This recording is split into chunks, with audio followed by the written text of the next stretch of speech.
Сайн байцгаана уу? Энд маа чтаа байна. За. Үнэхээр сонсогчтой сонсогдов. Харин та нарын нүд хардаг тул нүд чинь та нарын чиг сонсох тул чиг чинь өрөөлтөө ёо гэж Матай 13:16-ад Иесус дагалдагчнараа хэлсэн байна. Тэгэхээр үнэхээр Иесусийн дагалдагч байхаа хувьд бидний нүд нь хардаг, чих нь сонсдог байгаасай гэж үнэхээр чин төлөөсөө та бүхнийг хүсэж байна. За би дараачийн Матай 13:24-өөс 30-ыг уншиж өгье. Энэ сургаалт үлгэр надад бас нэгийг бодогдуулдаг үлгэр шүү. Есүс тэдэнд өөр сургаалт зөвлөл айлдрун Тэнгэрийн хаанчлыг талбайдаа сайн үр тарьсан хүнтэй зүүрлэж болох юм. Хүмүүсийн унтаж байхад нь түүний дайсан ирж буудайн дунд зэрлэг өвс тарьчхаад яваад өгчээ. Түрүү цохууж үр тариа боловсроход зэрлэг өвсч бас илт болов. Хээ эзэн дээр боолууд нь ирж түүнд эзэнтэй та чинь талбайдаа сайн үр тариагүй билүү? Гэтэл зэрлэг өвс ханаас гарчдаг билээ. Гэхэд эзэн тэдэн дайсан үнийг хийжээ гэж боолууд нь тэгвэл бид явж тэдгэрийг зулгааж оолохыг та хүсэх болов гэсэн тэр хэрэггүй. Та нар зэрлэг өвс зулгаах гээд буудагийн хамттан зулгаачхаж магад. Ургац хураатал хамтдаа ургаг. Ургацсан хураах цагт би хадах хүмүүстэй эхлээд зэрлэг өвсийг зулгааж боогоод шатаахад бэлэн болох. Харин буудагийн цуглуулж амбарт хийцгээ гэж хэлнэ гэв. Тэгэхээр энэ хүн сайн өвс тарьж л дээ. Хамралтаа яасан байна. Дайсан ирээд хизээ ирсэн гэж байна. Хүмүүсийг унтаж байхад нь буюу мдээгүй байхад нь хүчээд сим юм буруу өвс тарьсан байна. Тэгээд зэрлэг өвс тарьчихсан байна. Тэгээд яг дээшлэх тусмаа тэр нь мэддэг гэсэн үг тавигдсанхаа дараа.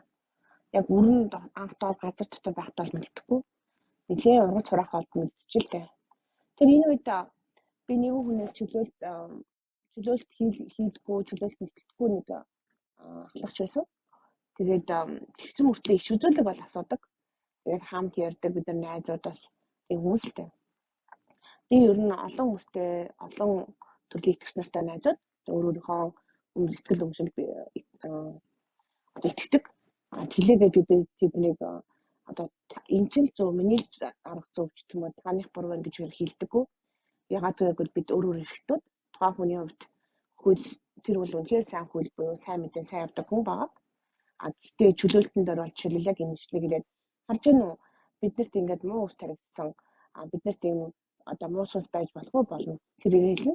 Гэхдээ нэг эцсийн эзэн дээр очтой зүг очиж шүүгдэд зөвлөж болохоор одоо зөвлөж яах юм бэ гэж хэлдэг л дээ яг энэ ишлэг ирээд би бодохдоо энэ болохоор бүхний дахин ирэлтийн тухай ярьж боддоо гэж боддог.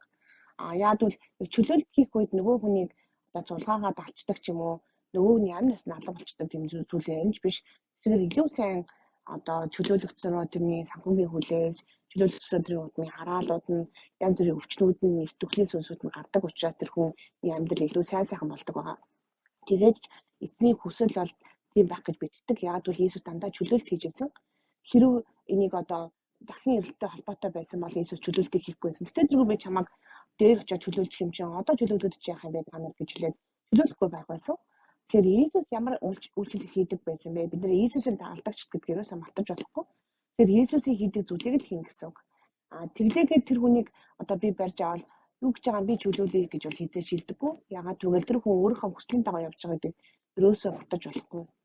Яг би бол ингэж бодож байна гэж тайлбарлахыг олддог. Гэхдээ үнэн түүний чөлөөлдөг байгаа.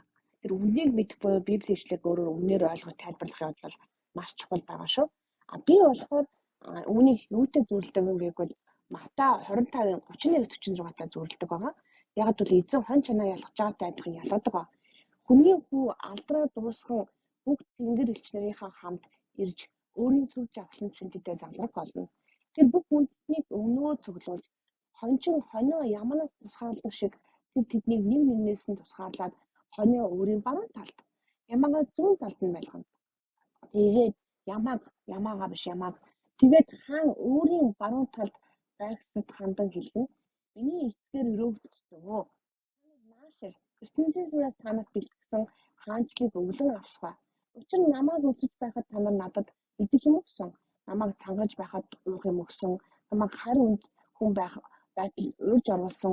Эцгэн байхад ба намайг хувцсан өвчтөй байхгүй намайг эргэж байсан шоронд байхад минь над руу ирсэн билээ гэд зөвхт хүмүүс түн эзэн бид хизээ таныг өсөж байхыг тань хараад хоолож сангаж байхыг тань хараад уух юм өгсөн юм бэ? Хизээ бид таны хай газрыг байхад тань хараад үрж оруулан өцгөн байхыг тань хараад өвчлсөн бэ? Хизээ бид таныг өвчтөй байхад тань хараад эргэж шоронд байхыг тань хараад очсон бэ гэж хэлэх болно. Тэд хаан тэдний үнээр би танарт хэлье. Таны эдгээр ах дүүсийн маань нэгэнд нь тэр байтугай хамгийн дордт нь тийхэн хандсан бол надад хийсэн хэрэг гэж хэлнэ. Тэгээд тэр өөрийн зүүн талд байх хандан хараад тастаа надаас зайл. Девол болон түүний тэнгэрлэгч нарт нь илгэсэн мөнгөт галт ор. Учир нь та нар намайг үзэж байхад идэх юм өгөөгүй. Сангаж байх чинь уух юм өгөөгүй. Намайг хар газрыг байхад урьж оруулаагүй. Өсгөн байхад мэл буцлаагүй. Өвчтөй болоод шоронд тахтан над руу ирээгүй гэж хэлнэ. Тэд мөн эзэн хизээ би таныг өсөж сангаж хар газрын өсгөн өвчтөй шоронд байхыг чинь хараад тэнд өвчлөөгүй юм бэ гэж танд.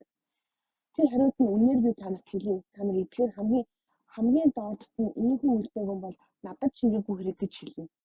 Тэд мөнгө шийтгэл харин зөвхт хүмүүс нь мөнгө амьд орохын гэж ялтлаа. Тэгэхээр та бас сургаал зурлуудыг бас өөрийнхөө тайлбарлаж оролдохоос илүү Иесус юу гэж тайлбарлах бол гэж сайн бодороо. Тийм учраас заавал ариун сүнстэй уншдаг байгаа шүү. Тэр бол маш чухал шүү. За